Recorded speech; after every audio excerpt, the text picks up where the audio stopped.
Ao anatin'ny fandaharana izay iarantsika eto anivon'ny onjam-peo ary ihany koa eto amin'ny tambazotra an-tserasera isika zany zao, izay raisitsika ho tombontsoa ny fafana miaona toy izao, ary ao anatin'ilay lohahevitra mahakasika ny fifandraisana amin'Andriamanitra.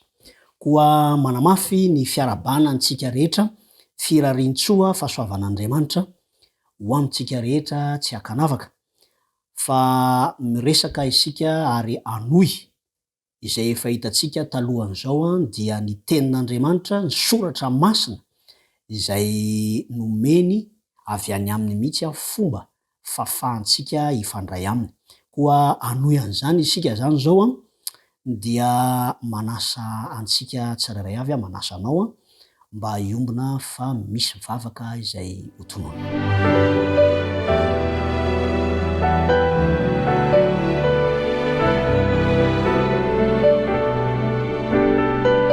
Tsy mitsahatra miantso ny anaranao zay rainay tsara indrindro zay any an-danitra, mivelom-pisaorana anao ny amin'ny fomba nitondranao anay, mankasitraka ary mangataka koa izahay famelan-keloka hatrany hatrany, anananay fiadanam-po, anananay fisokafana ihany koa ny amin'ny teny izay horaisinay avy amin'ny alalan'ny teninao, ka hialoha lalana tokoa ny fananao masina hitondra soa ara-panao anay tsirairay avy.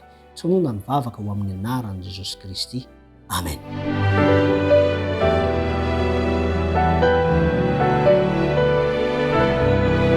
Resaka ny amin'ilay tenin'Andriamanitra isika, ilay soratra masina izay tonga eny ampelatanantsika amin'ny tenin-drazantsika. Zany hoe Andriamanitra mihitsy zany no nitady ny fomba tsotra ahafahana mifandray amintsika.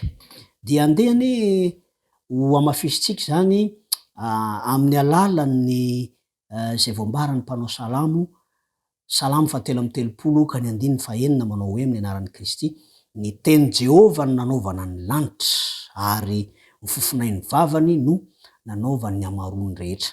Ity tenin'Andriamanitra ity dia manan-kery satria teny avy amin'Andriamanitra ilay izy, fa ny anarantsika moa maly hoe tsy ilay akora fa ilay Andriamanitra amin'ny maha-Andriamanitra azy. Manefy ny fiainantsika amin'ny tenin'Andriamanitra satria io ihany koa nentin'ny namorona, azadiny fa ny tenin'Andriamanitra mihitsy no nentiny namorona izao tontolo izao, ary io tenin'Andriamanitra io no mbola amerenana amin'ny laoniny ny faravana izay tonga na hatratra antsika olombelona tsirairay avy. Koa ny hojerentsika zany amin'izao fotoana izao dia ilay tenin'Andriamanitra velona. Tsy afaka milaza akorintsika hoe mifanohitra zany zavatra zany hoe ny anankiray tsy velona ve? Tsia, fa ny tiantsika ambara dia ilay voalaza ao amin'ny Jaona 1 ka ny 1 hatramin'ny 9. Zao ny fanambarana amin'ny anaran'i Kristy. Tamin'ny voalohany ny teny, ary ny teny dia tao amin'Andriamanitra, ary ny teny dia Andriamanitra. Izy tao amin'Andriamanitra tamin'ny voalohany, ary izy no nahariana ny zavatra rehetra, ary tsy izy dia tsy nisy nahariana zao zavatra ary izao na dia ray ary. Tonga dia fantatsika avy hatrany ny tianambara eto, satria kristianina isika, tsy vaovao amintsika zany tenin'Andriamanitra izany. Mitoy eny amin'ny 4:40 manao hoe ary ny teny dia tonga nofo ka nonona tamintsika. Manambara an'iza moa zany? Fa manambara an'i Kristy, ilay Andriamanitra tonga nofo. Antsoina ihany koa moa izy hoe zanak'Andriamanitra, ankoatran'ireo anarana hafa izay mety antsoina azy zanak'ondry, mpanjakan'ny mpanjaka sy ny sisa, fa eto zany dia ho raisitsika manokana ilay hoe izy anie ilay teny tonga nofo. Kitikitika ilay antsoina hoe Andriamanitra telo izay iray isika, kanefa tsy izay lohahevitra izay no voizitsika manokana eto, fa ny mahateny n'Andriamanitra, izay fomba nentin'Andriamanitra anatsarana ny kalitaon'ny fifandraisana amiko sy aminao, satria olombelona voafetra ihany isika. Tsy ary ho fantatsika avokoa ny amin'Andriamanitra, kanefa izay natolony mba hahafahantsika mahafantatra azy, manao fanandramana, mahalala azy bebe kokoa, dia raisitsika ho tombontsoa zany. Raha milaza izy manao hoe tonga nofo izany teny zany nonona tamintsika, dia tsy latsa-danjany zany no hoe nahariana izao tontolo izao ihany koa.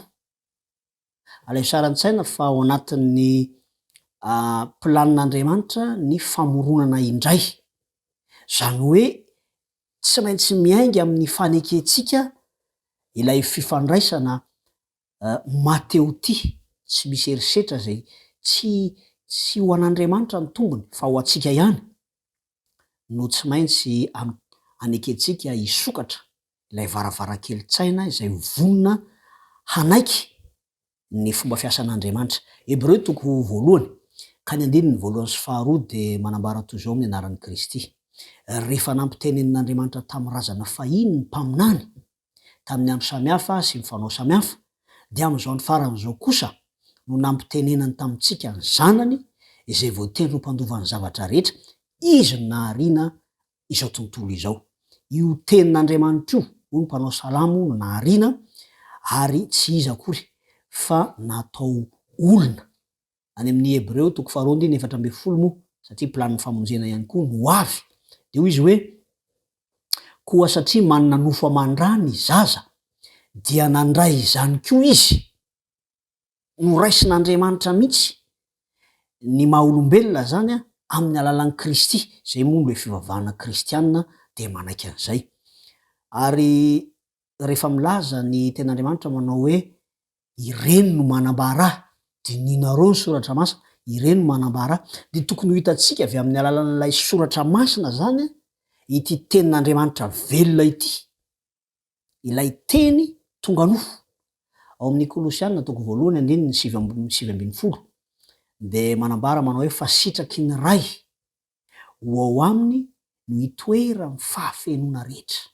Fahafenon'Andriamanitra rehetra zany dia efa naseho ary nampitoerina tao amin'ny Kristy tamin'ny andron'ny nofony. Zay moa le ao amin'ny Hebreo toko 5 de milaza izy hoe tamin'ny andron'ny nofony Andriamanitra niaina niaraka tamin'ny isika olombelona. Ao amin'ny Kolosianina toko 2 ka ny andininy 7 dia milaza izy manao hoe fa ao amin'ny tenany no hitoerany fahafenony ny fomban'Andriamanitra rehetra. Azotsika an-tsaina ve zany tombontsoa zany ry mpiaino malala? Ny fahafenony ny fomban'Andriamanitra rehetra, tsy misy tutorial manokana hoe ahoana sy ahoana ohatran'izao, fa manana ny tenin'Andriamanitra isika, fomba nentiny hifandraisana amintsika. Marina fa mbola hijery isika zany aorinan'izao hoe inona ihany koa ireo fomba zay novelarin'Andriamanitra tombontsoa hifandraisany amintsika. Fa ao anatin'ilay antsoina hoe tenin'Andriamanitra velona zany isika izao, ny zanak'Andriamanitra, izy ilay natao ampifandray ny lanitra sy ny tany, izy ilay Andriamanitra tonga nofo, fanehoanan'Andriamanitra ray, Kristy lamatoa amin'ny maty. Be de be ny fomba nilazana azy, fa ny zava-dehibe ho antsika zany eto de ilay hoe navelan'Andriamanitra ho ao aminy ny fahafenony maha-Andriamanitra an'Andriamanitra, mba ahafahana mahazo antoka ny ho avintsika, ny ho aviko ny ho avinao raha mandeha amin'ny finoana isika.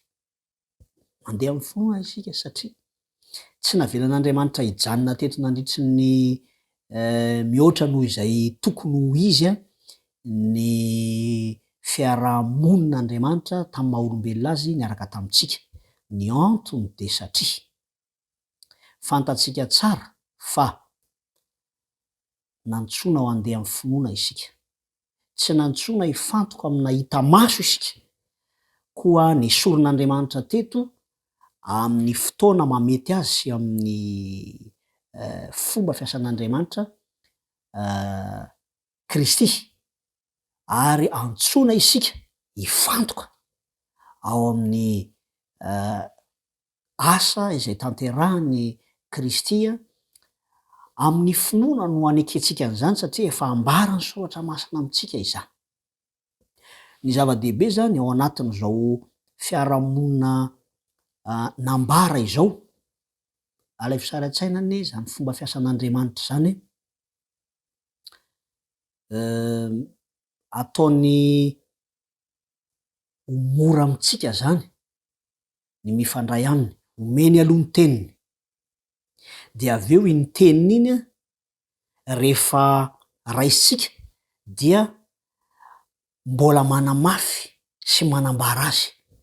Azadiny fa tamin'ny andron'ny ireo jiosy tam'zany fotoana zany zay izy ireo moa de mandray ny tenany ho notolorana manokana ny tenin'Andriamanitra ilay masina.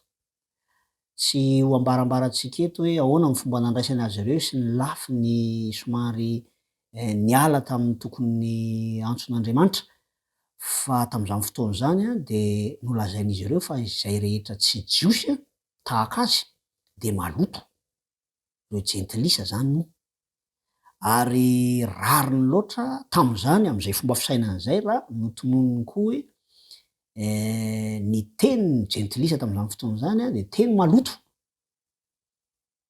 Andriamanitra nefa ao anatin'ny fahendreny sy ny fomba hitondrany antsika maha olombelona dia tsy namelany zany fotom-pisainana zany hanjaka. De alay fisara-tsaina fa ny testamenta taloha moa io dia avy amin'ny teny hebreo mazava ho azy, na tsy lay hebreo am'zao fotoana zao zay efa évolué be aty aoriana moa zany le izy a, fa tam'zany fotoana izany, fa ny testamenta vaovao ihany koa dia avy amin'ny teny grika, izay azo antoka fa noheveriny reto jiosy reto ho teny maloto mihitsy zany teny jentilisa izany tam'zany fotoana zany, greka koine moa zany a, dia inona moa zavatra misy?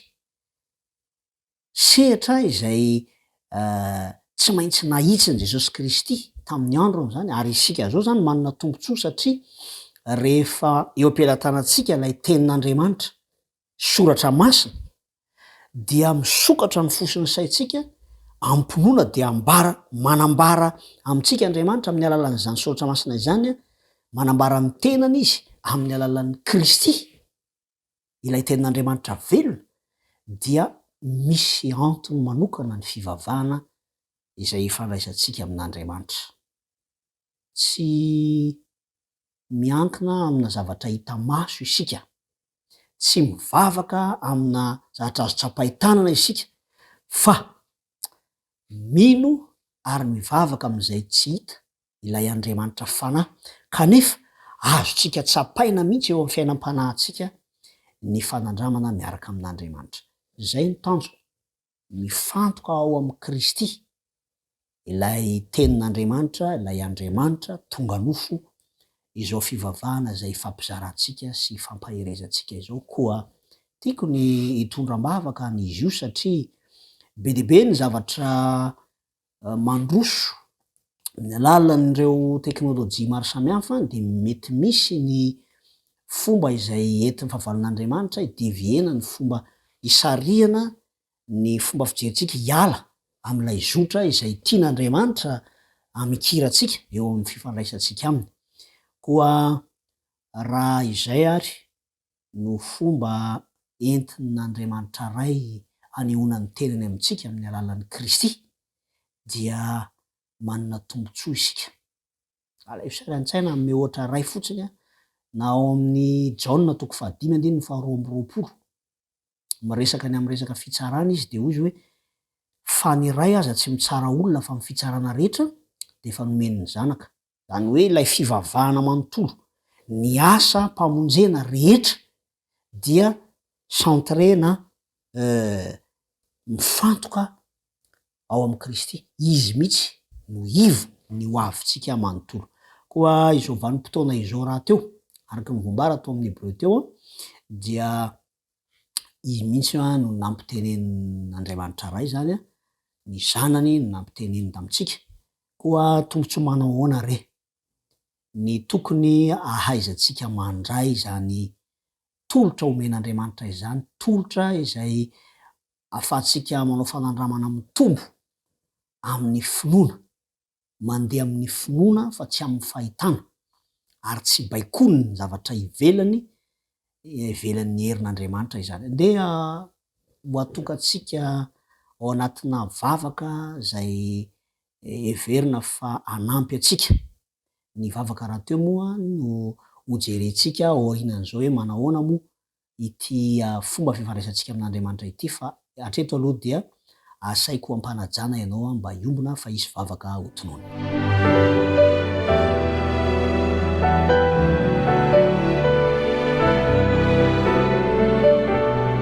Raha tsara indrindra izay ny an-danitro rainay amin'ny alalan'i Jesosy Kristy izay natolotra mba ho fomba hifandraisana.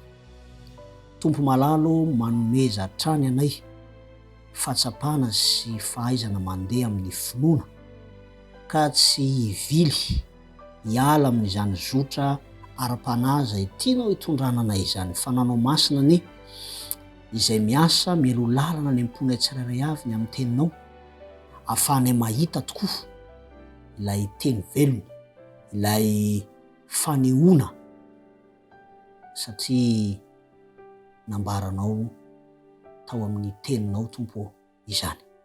Fanambarana ny tenanao tokoa, koa na voafetra azy izahay dia mampianara anay mba ahitanao ary hanana fifandraisana tsara kokoa ao anatin'izao fivavahana kristianina izao. Tonoana ny vavaka ao amin'ny anaran'i Jesosy Kristy. Amen.